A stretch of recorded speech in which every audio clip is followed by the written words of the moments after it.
We just thank you for how you are shaping us and putting us on a platform of victory for 2021. Oh Lord, as we look further into your word, open our eyes of understanding. Amen. Thank you, Lord, because you've answered. Thank you, In Jesus. Jesus' mighty name, we pray. Amen. In the first message, we looked at Joshua chapter 1, verses 1 to 9. And in this second message, we want to look at the second part of the chapter, verses 10 to 18. So I read Joshua chapter 1, verse 10. Then Joshua commanded the officers of the people, saying, pass through the hosts and command the people, saying, prepare your victuals, for within 3 days ye shall pass over this Jordan to go in to possess the land which the Lord your God giveth you to possess it, and to the Reubenites and to the Gadites and to half the tribe of Manasseh. Spake Joshua, saying, remember the word which Moses the servant of the Lord commanded you, saying, the Lord your God hath given you rest, and has given you this land. Your wives, your little ones, and your cattle shall remain in the land which Moses gave you on this side Jordan.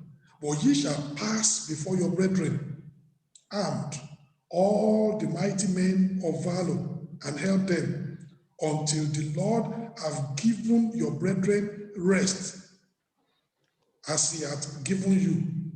And they also have possessed the land which the Lord your God giveth them. Then ye shall return unto the land of your possession, and enjoy it, which Moses the Lord's servant gave you on this side Jordan, toward the sun rising. And they answered Joshua, saying, all that thou commandest us, we will do. And whithersoever thou sendest us, we will go. According as we have hearkened unto Moses in all things, so will we hearken unto thee. Only the Lord thy God be with thee, as he was with Moses. Whosoever he be that doth rebel against thy commandment, and will not hearken unto thy words in all that thou commandest him, he shall be put to death. Only be strong and of a good courage.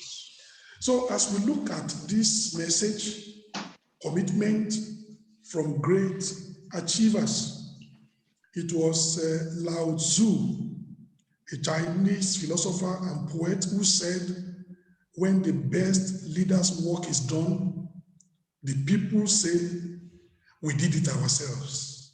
They own it. The above quote from the Chinese philosopher and poet is loaded with great insight.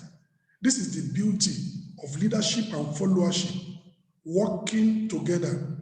Great achievements are always the outcomes of such cooperation and collaboration. Great leadership without a great followership will achieve nothing. Committed followership without courageous leadership will achieve next to nothing. What we need is courageous leadership. Every divine commission followed with great commitment always will end with great achievement.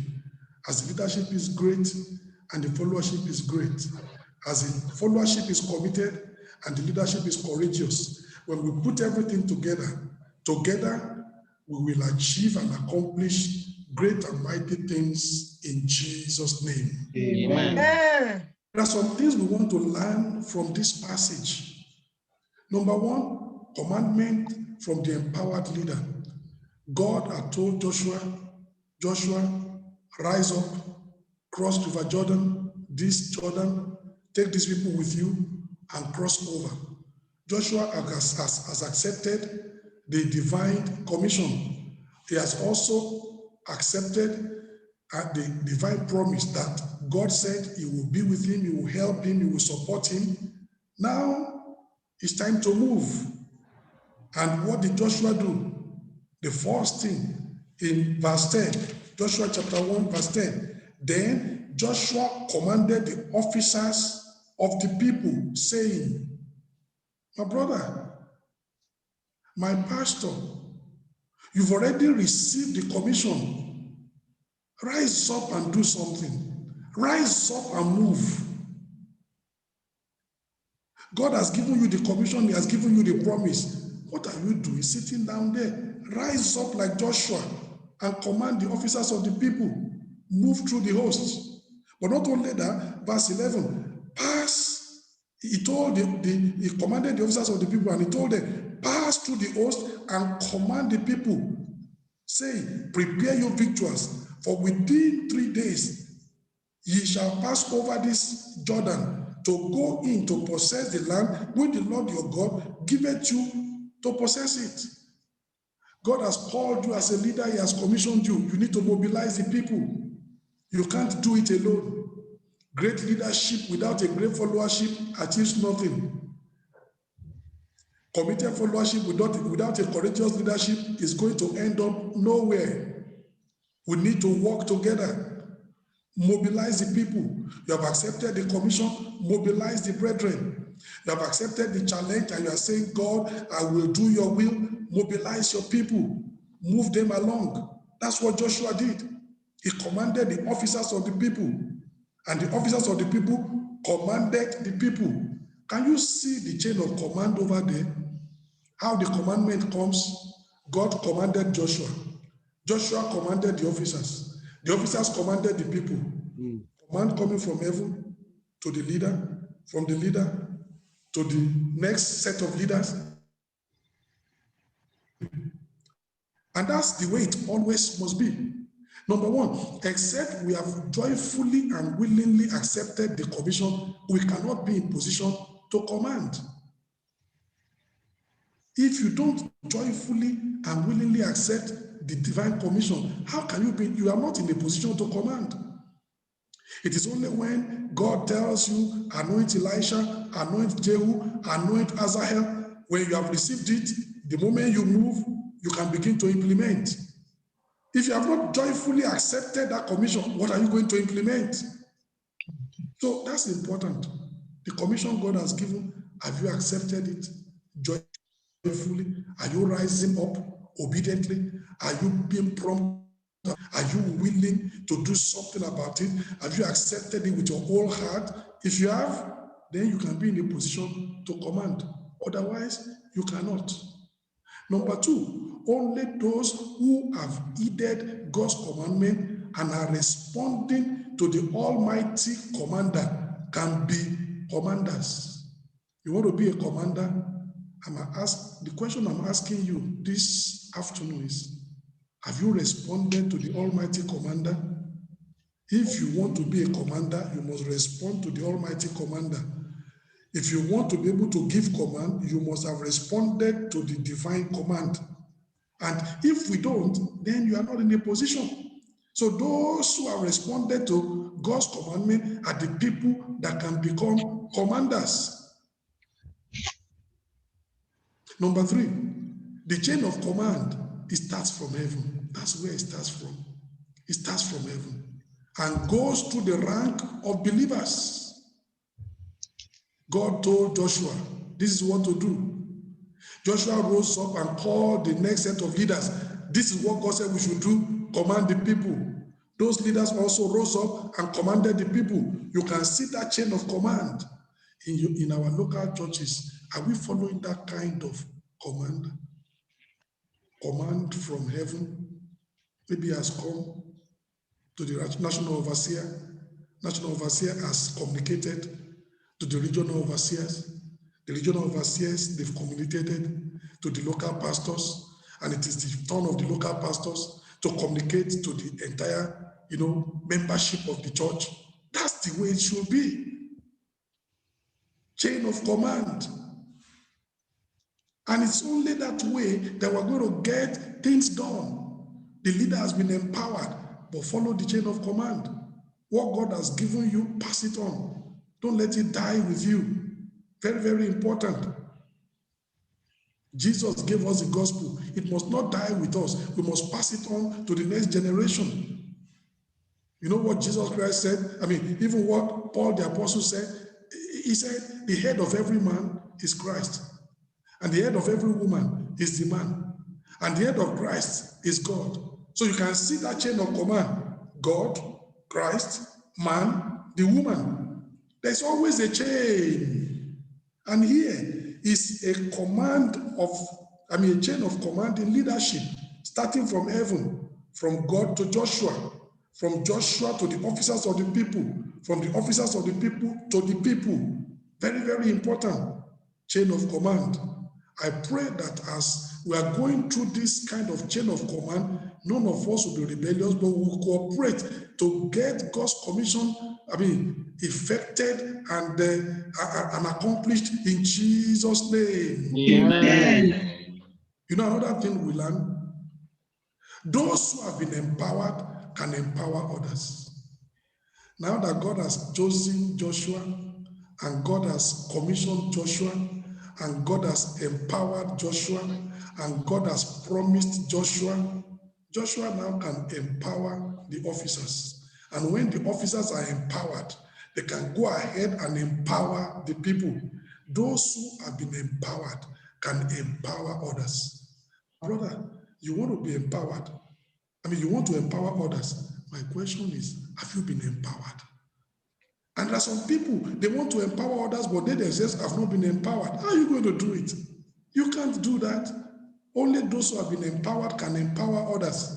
Look at Titus chapter 1, verse 5. Very, very important. We are learning a lot of lessons today. Titus chapter 1, verse 5. For this cause, left I thee in Crete, that thou shouldest set in order the things that are wanting, and ordain elders in every city as I had appointed thee. Paul was writing to Titus, and Paul said, Titus, I empowered you as a leader.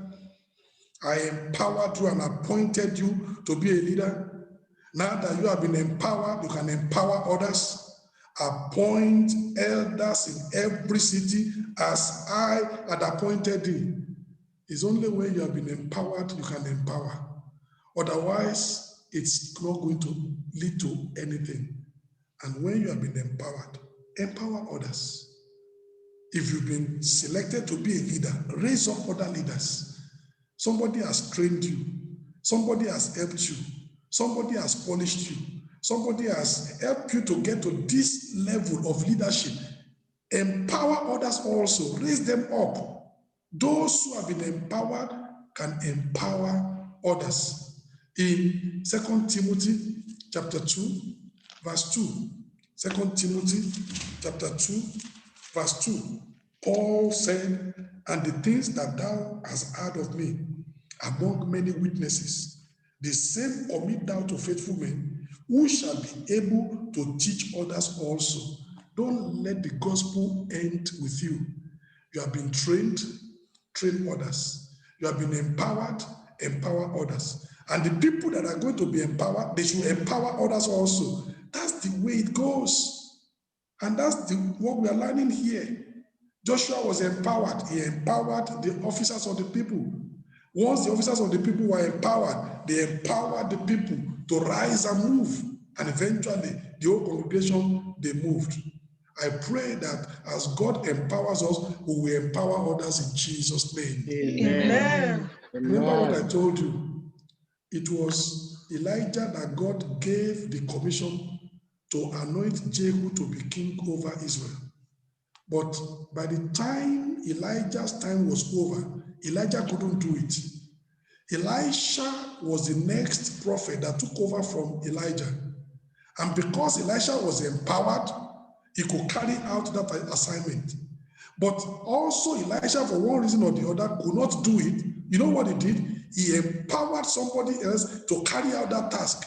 He called somebody and said, take your own, go to Ramoth Gilead. And when you get there, you will see all the generals. Then call Jehu, the chief, the army general, call him inside. And this box of oil, pour it over his head prophesy over him, and then when you finish, run for your life. It was an assignment that Elisha was supposed to do, but he didn't do it. He empowered somebody else to do it, and it was effective. Are you empowering others as a leader? God has empowered you. How many are you empowering? God has given you so much wisdom and has trained you.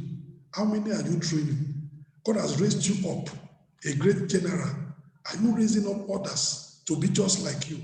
That's empowering. I pray the Lord himself will help us in Jesus' name. Amen. That's the first thing we Amen. learn from here. Commandment from the empowered leader. You've been empowered. Empower others. God has commanded you. Rise up and command the people. Rise up, command the officers. Let the officers command the people. Let the chain of command go right through the congregation. Mobilize the nation for action. Mobilize them for for accomplishment. Very, very important. Joshua chapter 1, and from verse, if we read again from verse 10, Joshua chapter 1, from verse 10, it says, then Joshua commanded the officers of the people, saying, pass through the hosts and command the people. Say, prepare your victuals, for within 3 days ye shall pass over this Jordan to go in to possess the land which the Lord your God giveth you to possess it. And to the Reubenites, and to the Gadites, and to half the tribe of Manasseh, spake Joshua, saying, remember the word which Moses the servant of the Lord commanded you, saying, the Lord your God hath given you rest, and hath given you this land. Your wives, your little ones, and your cattle shall remain in the land which Moses gave you on this side Jordan, but ye shall pass before your brethren and all the mighty men of valor, and help them until the Lord have given your brethren rest, as he hath given you, and they also have possessed the land which the Lord your God giveth them. Then ye shall return unto the land of your possession and enjoy it, which Moses the Lord's servant gave you on this side Jordan toward the sun rising. Now, Joshua was bringing back history, and Joshua said, Reuben, Dan, and half the tribe of Manasseh. Moses did not want to give you inheritance in the east of Jordan so that it will not be a discouragement to your brethren, but you begged him, and eventually Moses agreed. But Moses agreed on one condition, that when your brethren move to West Jordan to go and conquer, you must go with them until they have received their inheritance. You will not come back home. You will leave your wives, your children, and everything, but you, men, armed, you will go before your brethren. So Joshua was telling them, you made a commitment to Moses. Moses is no longer around, but that commitment holds. The commitment goes beyond leadership. The commitment is a covenant before the Lord of heaven. Moses is gone, but that commitment is valid, is binding. And the people said, yes, it's binding. We gave the commitment, we agreed, and we are going to do it. In verse 16, and they answered Joshua, saying, all that thou commandest us, we will do. And whithersoever thou sendest us, we will go. According as we hearkened unto Moses in all things, so will we hearken unto thee. Only the Lord thy God be with thee, as he was with Moses. Whosoever he be, that doth rebel against thy commandment, and will not hearken unto thy words, in all that thou commandest him, he shall be put to death. Only be strong and of a good courage. So the people said, look, we are ready. We are ready to listen to your commandment. We are ready to listen, to any assignment you want to give us. Anywhere you want to send us, we are ready. Whatever task you want to give us, we are ready. We are ready to do whatever is our task to do. What a glorious commitment. And I pray that our commitment will be like that in Jesus' name. Amen. When a leadership has a followership like that, great things will happen. When these kind of people follow Joshua, accomplishments will be the end result. They were ready. ready to go wherever they are sent, ready to do whatever they are given to do. What a commitment. This is a commitment from the enthusiastic laity. Joshua reminded the tribes of Reuben, Gad, and half the tribe of Manasseh their obligation and their deal with Moses in securing their possession.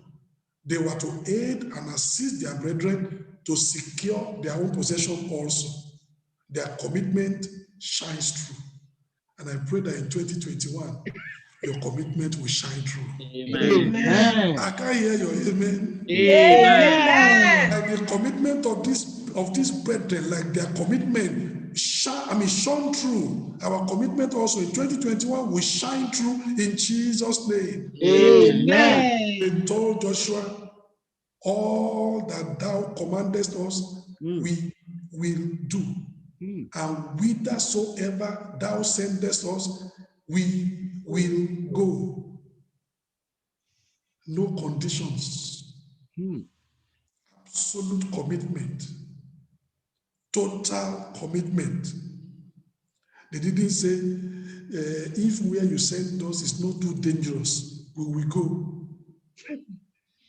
If where you are sending us, there is enough financial resources, we will go. There are no conditions. Whithersoever thou sendest us, we will go. Do you realize that in chapter 2, some people are going to be sent to Jericho? Dangerous territory. No boats. The king of Jericho is going to be looking for the people that went into the house of Rahab to kill them. And some people are going to be sent to that. The promise you are making, in chapter 1, chapter 2, there will be a fulfillment. We will see whether you really mean what you said. Whithersoever you send us, we will go. When you are sent to Jericho, will you be ready to go? Say it's too dangerous. They can cut off my head. If they discover me, what is going to happen? That's a commitment. Whithersoever thou sendest us, we will go. Whatsoever you command us, we will do. What a commitment. This is the kind of commitment that gets the job done.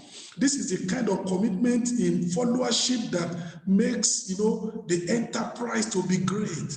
This is when you have a great leadership and you have a committed followership. Great things begin to happen. People that have dedicated their lives and say, we're going to get this job done. We are with you, Pastor. We are with you, our leader. God has given you a commandment and a commission. We are going to do it together. Oh, what a commitment. And this is what God is expecting from us. This is how it should be. The followership should rally around the leadership to accomplish God's objective. God's objective is to conquer Canaan and divide it to the remaining 9.5 tribes. And the people are saying, yes, we will join you to accomplish that objective. And you will see that they did. Later, around Joshua chapter 22, you will see when Joshua now sent these people back to go back home after the land had been, taken over and the people then they returned back home. They kept their word. I pray that we will be people that will keep our word. Amen. That when we make a promise unto God, we swear by our own heart, we don't change. We keep our word. Amen. These people, they said, whithersoever you send us, we will go. Whatsoever you command us, we will do. They said, in fact, if there's anybody that's going to be rebellious, we sanction that person should be executed because we don't want rebellion in the nation. Well, nobody will be executed among us. Amen. But it just shows you the kind of commitment that they had, that they are saying, no iota of rebellion is permitted.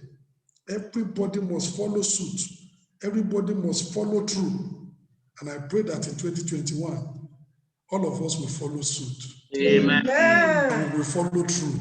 Amen. In Jesus' name. Amen. This is the way it should be. The followership should rally around the leadership to accomplish God's objective. Our stance should always be in like manner to David's men And look at 2 Samuel chapter 15, verse 15. What a beautiful, glorious, glorious, glorious time. Glorious attitude. If things are like this, oh, it will be easy to accomplish. Very easy. 2 Samuel chapter 15, verse 15. And the king's servants said unto the king, behold, thy servants are ready to do whatsoever my lord the king shall appoint. What a commitment. These were the servants of David. And if you read that story, David now said, all right, I know it's dangerous, but you go back to Jerusalem. Go and help me to see how Absalom is doing. And then do this to be able to draft Absalom. And you go back and do this. And when Ahithophel wants to give one counsel, you give this kind of counsel. Dangerous. How about if Absalom says, you are a traitor. You are just, you are not true. And he executes you. Hey, it's a dangerous journey. But you see what he said? Thy servants are ready to do whatsoever my Lord the King shall appoint. And I'm asking myself, these are men to men. These people are ready to do whatsoever David is going to tell them to do. And then when I now talk about myself and my Lord, there is no comparison. David and his men, that's men to men. But me and my Lord, that's God and man. And if they are ready to do whatsoever their king shall appoint, why should I not be ready to do whatsoever my Lord the King in heaven shall appoint? I'm praying that this year you'll be ready to do whatsoever the Lord appoints in Jesus' name. Amen. What a commitment. This is the kind of commitment that gets the job done. This is the kind of commitment that results in great achievement. This is the kind of commitment that it results in great accomplishment. This is the kind of commitment that eventually leadership and followership, they shine brightly. Very, very important. These people are ready to do whatever. And when you get people like that, things will be done. I'm telling you, things will always be done. When the consecrated leadership joins hands with a committed followership, great things are accomplished. Show me a Nehemiah. Show me the people that said, let's strengthen our hands to this good work. I will show you that in 52 days, they will finish that wall. It's a great task, but they will finish it. It's a mammoth undertaking, but they will finish it because you are having consecrated leadership and committed followership. Somebody is put in chapter 3, you build here, you are committed. You build here, you are committed. You build here, you are committed. You build here, you are committed. Everybody is so focused on what they've been appointed. Why will they not finish the work in 52 days? They will. They will. That's what happens every time. And I'm praying, when you have a Deborah in place and you have a committed Barak and the people of Zebulun, the people of Naphtali, the people that the Bible says, look at it in Judges chapter 5. Judges chapter 5. Why will there not be victories? Oh, there will be mighty, mighty, mighty victories. It's normal. Judges chapter 5 in verse 18. Judges chapter 5, verse 18. The Bible says, Zebulun and Naphtali were a people that jeopardized their lives unto the death in the high places of the field. When you have people that are so committed like that, victory cannot elude the nation. No, people that are ready to give their life for the cause of the nation, ready to give their life for the cause of victory. The Bible says they jeopardized their lives unto the death in the high place of the field. When you have people like this, victory is normal. And that was what happened under Deborah. That's cooperation. Deborah said, before I came, everything was chaotic. Nobody, no weapons in Israel.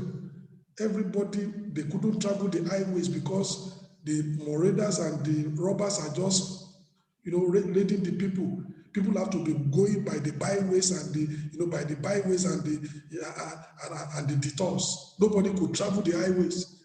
The cities were not inhabited. But Deborah said, until I arose a mother in Israel. Courageous leader. And said, no, things cannot go on like this in this nation. I may be a woman, or something must happen. But thank God, Deborah couldn't have been able to do much more if there was not the backing of people like this.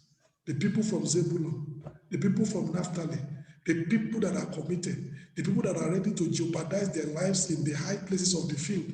If there were not people like that, nothing will happen. But thank God we have a courageous leadership in Deborah, and we have a committed people in Zebulun and Naphtali. That put together, nation had a victory. Years of oppression rolled away. Deliverance and dominion manifested. And that's what will happen. That's what will happen. That's the pattern of the scriptures every time. And I'm praying that by the grace of God, as you follow this committed leadership, as you follow this courageous leadership, and you follow with commitment and with dedication, together we are going to achieve great and mighty things in Jesus' name. Amen. We will see that come December and 31, by the grace of God, we will have finished paying for Vimakate. And by the grace of God, Rokakoka will already be on the move, and other things will be happening. And people are saying, with all this COVID-19, with all these challenges, Pastor, we are still making progress. Yes. How will you not make progress when you have a courageous leadership and you have a committed followership and you put the two together? It doesn't matter how difficult the circumstance, progress will be made. Achievements will be made. Accomplishments will be normal. And I pray that this is going to be our portion in Jesus' name. Amen. This is what we need to do every single time. When a consecrated leadership joins hands with a committed followership, great things will always be accomplished every time, every time, every time. And lastly, look at the counsel for the entrusted leader. As a leader, the people have entrusted you, but see what the people want from you. Joshua chapter 1, verse 17. And their demand is not too much. And this is the demand of every reasonable followership. And brother, don't tell me, Pastor, what the people are asking from me is too much. It's not too much. Joshua chapter 1, verse 17. According as we have hearkened unto Moses in all things, so we will hearken unto thee. Only the Lord thy God be with thee, as he was with Moses. They said, Pastor, we are only requiring one thing. We are going to be obedient. We will do whatever you say, but we want to see God's presence in your life, like it was with Moses. And my pastor, God wants to see, people want to see that truly the hand of God is upon your life. They want to see the presence of God in your life.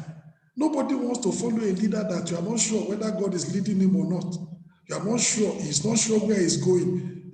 Nobody wants to follow a leader like that. They said, Pastor, the only thing we are requiring, let God be with you. Look at verse 18. Whosoever he be that don't rebel against thy commandment and will not hearken unto thy words, in all that thou commandest him, he shall be put to death. Only be strong and of a good courage. Is that not what God has already told Joshua to do? Yes, sir. God told him, be strong and of a good courage. And now the people are saying, two things we are requiring from you. We want God's presence to be with you. Number two, we want you to be a strong and courageous leader. Already, God has already told you, you need strength and courage. But now the people are telling you, you want us to follow you. We need to see strength and courage in your life. You know what I'm talking about? It's important. It is the presence of God in the life of a leader that makes the difference. It doesn't matter where you are, God's presence will make a difference. Amen. Joseph was thrown in the prison, but you know what the Bible says? In prison, God was with him. That's what mattered. And that was what brought him to where he was. When Nehemiah was going to talk to the people, Nehemiah said, can you see the hand of God that was good upon me and also the promises of the king? The people could see divine support in the life of Nehemiah. That's why they said, let's join our hands for this good work. And then they joined him to do something great. It's the presence of God. God told Paul the apostle, behold, I'm with you. Nobody will do you any hurt. Stay here. And he stayed for 1.5 years preaching the gospel, and nobody could do him any hurt. The presence of God, that's what makes a difference. And pastor, in the local church where you are, regional overseer, in the region where you are, the presence of God in your life, it makes a big difference. People are looking onto that. That's what is going to give the people the courage to follow you. Very, very important. Not only that, the counsel of the people to their leader is that he remains strong and courageous. You know why? Nobody wants to follow a weak and fearful leader.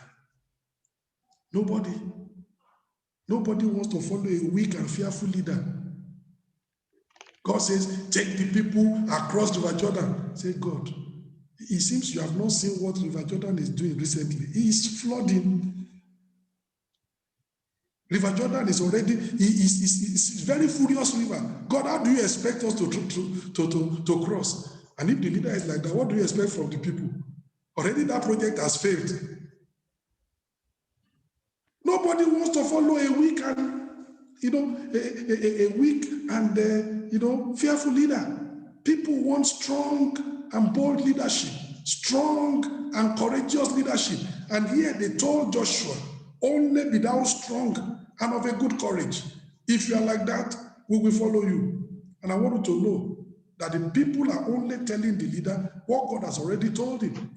They are not saying something new. God has already told Joshua in verse 6, in verse 7, in verse 9, be strong and of a good courage. You are going to need it. But now the people are now telling Joshua, they don't know what God has told Joshua, but they are telling Joshua, the kind of leader that we follow is a leader that is strong, is a leader that is courageous. If you are strong and courageous, you can count on us. You can count on our support. You can count on us as being, committed followers.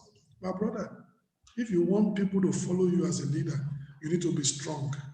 You need to be courageous. Courage to face difficulties.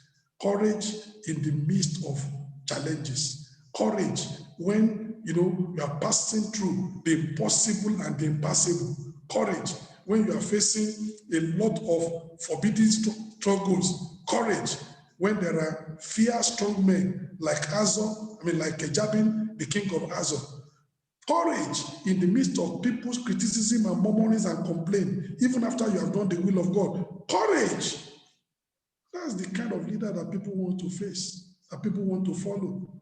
And we need to understand that when leadership is strong and courageous, the followership will have the stamina and the backbone to follow. Every time. You wonder and say that, look at all these people that are suicide bombers. How can they be courageous to do what they are doing? Can't you see their leaders? Fearless. Osama bin Laden, Islamic State, fearless, strong and very courageous. So the people follow them. Do you see Abimelech? Abimelech went into the bush. He took somebody's cutlass, bang, bang, bang. He cut down some wood. He put it on his shoulder. He told the people, what you have seen me do. What did they do? They did the same. They did the same. Say, you cut your own, put it on your shoulder, you follow me. Nobody wants to follow a weak leader. Nobody wants to follow a coward. Nobody wants to follow a leader that is not sure where he's going. Nobody will say, where we are going, we are believing God. Anywhere we end, we end. If tomorrow nobody follows you, don't complain. Because nobody wants to follow that kind of leader. Not decisive, not courageous, not bold, not strong. Say River Jordan is overflowing. We don't have boats. Say we are crossing. Say this one, yes, we are crossing. You mean we are crossing? Pastor, see River Jordan. I have seen it. We are crossing. That's the kind of leader that you need. The leader that is not afraid to face difficulties, not afraid to face challenges, not afraid in the midst of enemy opposition, not afraid in the midst of financial challenges, not afraid. Things are difficult, but we are moving ahead. Amen. And the people told him, only be thou strong and of a good courage. And my brother, let me tell you, if you guarantee those two things, the presence of God in your life, strength and courage, people will follow you. They know that if we follow this leader, we are going somewhere. If we follow this leader, there will be accomplishment. If we follow this leader, we'll get to the land of Canaan. If we follow this leader, we will have our inheritance. If we follow this leader, what he has said and God has said through him, it will be accomplished. They will follow. And that's what we need this year. That's what we need this year. And all our leaders that sometimes there are challenges in the church, then we say, speak to the brethren, chain of command. Pastor, how can I speak to the brethren? And the brethren will complain. No wonder people are not following you. Address the people. Joshua has spoken to the officers of the people. Your own is to obey the command. Your own is to speak to the people and tell them, even though Jordan may be overflowing, but the leader has said in 3 days' time, we are crossing River Jordan. Get yourself ready. Prepare your victuals. We are moving. You don't go and speak doubt and unbelief into the minds of the people. There might be challenges, yes, but we have God at our back. He has said, every place the sole of your feet shall tread are given unto you. He has said that no one shall be able to stand before you all the days of your life. We have a promise. So because of that, we can be bold and courageous to move ahead. It is not presumption. It's because we know the promise of God. And I pray that by the grace of God, whatever happens, that by the grace of God, this year, we are moving together. Amen. You remember the title of this message? Commitment from Great Achievers. The message is more about the people of Dan, the people of Reuben, and half the tribe of Manasseh. They were the great achievers. The people that said, wherever you send us, we will go. Whatever you tell us, we will do. What great achievers. And I've always told you that in the world, there are 3 types of people, and you will always fall into one category. There are the people that make things happen. The second category are the people that watch things happen. They don't do anything. They just watch things happen. And the third category are people that are lost. They don't even know if anything is happening. If they are lost, it's like they're not even here, like zombies in the, say, what is happening? Tell me, what is happening? With all these things happening happening right, left, and center around you, you are still asking somebody to tell you what is happening. Don't you have eyes? It's like they are just in a no man's world. But I'm praying that you will not be part of the third category. Amen. You will not be part of the second category. Amen. You will be part of the first category. Amen. The people that make things happen. Amen. The great achievers that always accomplish. Commitment from great achievers. And this is what God is asking from us as a church, from the leadership and from the followership. God is giving the leadership commission, and God is expecting commitment from the followership. And when the two meet together, the commission from, to the leader, and the commitment from the followership, the courage from the leader and the commitment from the followership, the greatness from the leader and the greatness from the people. When you put those together, accomplishment is normal.